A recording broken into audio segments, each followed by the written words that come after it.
2024 నా లైఫ్‌లో చాలా స్పెషల్ ఇయర్. ఈ వీడియోస్ అన్నీ నా ప్రెగ్నెన్సీ జర్నీలో తీసినవే. అప్పుడు ఎలా ఫీల్ అయ్యానో ఆ మెమోరీస్ అన్నీ ఇప్పుడు గుర్తుకొస్తే చాలా ఎమోషనల్‌గా అనిపిస్తుంది. ఆ టైంలో నేను చాలా న్యూ ఫీలింగ్స్ ఎక్స్‌పీరియన్స్ చేశాను. కొన్ని రోజులు చాలా హ్యాపీగా, కొన్ని రోజులు చాలా టెన్షన్‌గా. నా బేబీ కోసం ప్రతి మూమెంట్‌ని ఎంజాయ్ చేయడానికే ట్రై చేశాను నేను. ఆ టైంలో నాకు బిగ్గెస్ట్ సపోర్ట్ అంటే నా హస్బెండ్ అండ్ మా అమ్మ. ఈ క్లిప్స్ అన్నీ 2024లో మేము దీపావళి రోజు సెలబ్రేట్ చేసుకున్న క్లిప్స్ ఇవన్నీ. ఇప్పుడు ఈ వీడియోస్ అన్నీ చూస్తుంటే నాకు ఎంత హ్యాపీగా అనిపిస్తుందో నేనైతే మాటల్లో చెప్పలేను. ప్రెగ్నెన్సీ టైంలో నాకు చాలా క్రేవింగ్స్ ఉండేవి. అన్నీ తినాలనిపించేది, కానీ ఏవి తినేదాన్ని కాదు. నాకైతే 5th మంత్ పడగానే శ్రీమంతం చేసుకోవాలని ఎక్కువగా కోరిక ఉండే. కాకపోతే కొన్ని రీజన్స్ వలన చేసుకోలేకపోయాము. చూస్తుండగానే 9 మంత్స్ అయితే కంప్లీట్ అయ్యాయి నాకు. 9 మంత్స్ కంప్లీట్ అయ్యి 10 మంత్స్ పడ్డా కూడా నాకైతే పెయిన్స్ రాలేదు. ఇంకా నేను చెకప్కి వెళ్ళినప్పుడు డాక్టర్ అయితే అడ్మిట్ కావాలని చెప్పింది. ఎందుకంటే 10 మంత్స్ కూడా పడ్డాయి కాబట్టి. ఇంకా అడ్మిట్ అయితే అయ్యాను. అసలు నేను ఎంత ఏడ్చానో, ఎంత భయపడ్డానో, ఎన్ని స్ట్రగుల్స్ ఫేస్ చేశానో నాకు మాత్రమే తెలుసు. ఇంకా నేను ఫస్ట్ మంత్ నుండి నార్మల్కి అయితే ట్రై చేశాను. ఫస్ట్ మంతే ఫిక్స్ అయ్యాను అన్నమాట గట్టిగా. డెలివరీ వరకు ఏ ప్రాబ్లం లేకపోతే ఖచ్చితంగా నార్మలే అవుతుంది. సో నేను అందుకని ఫస్ట్ నుంచి ఏమైనా ప్రాబ్లమ్స్ ఉంటే వాటిని నార్మల్ చేసుకోవడానికి ట్రై చేశాను. నాకైతే బ్లడ్ చాలా తక్కువ ఉండే, 7 or 8 ఉండే. నేను డెలివరీ టైం వరకు 11 or 12 ఏమో చేసుకున్నా. ఇంకా నా ప్రెగ్నెన్సీ జర్నీలో ఉమ్మునీరు కూడా చాలా తక్కువగా ఉండేది. నాకైతే ఉమ్మునీరు చాలా అంటే చాలా తక్కువగా ఉండేది.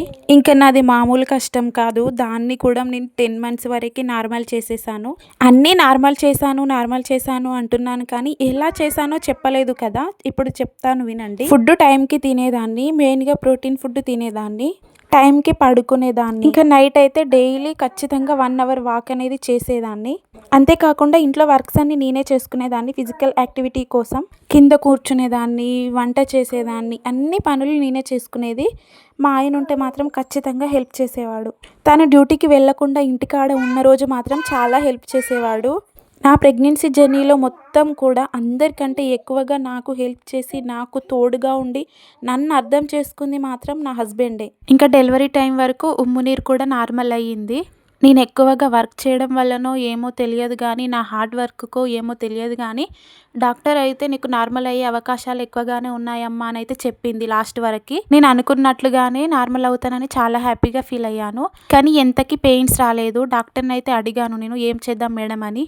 10 మంత్స్ పడ్డా కూడా పెయిన్స్ రాకపోవడంతో నాకు భయం వేసింది.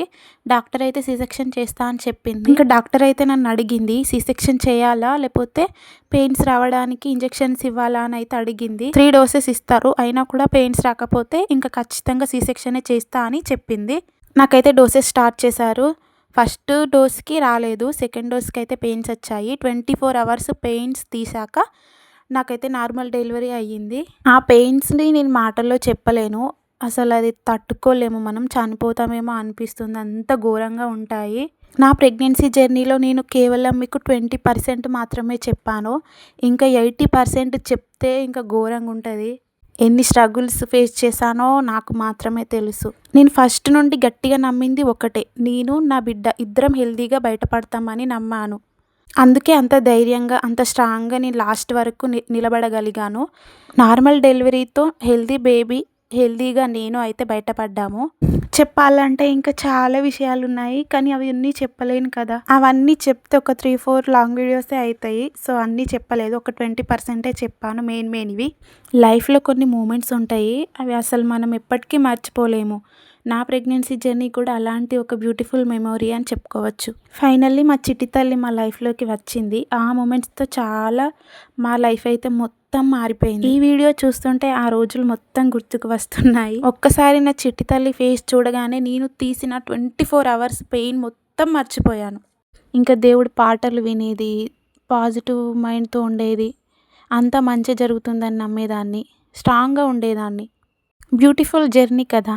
నా లైఫ్లో నాకు ఆ టైంలో హెల్ప్ చేసిన వాళ్ళందరికీ నేను ఎప్పటికీ నా కట్టె కాలే వరకు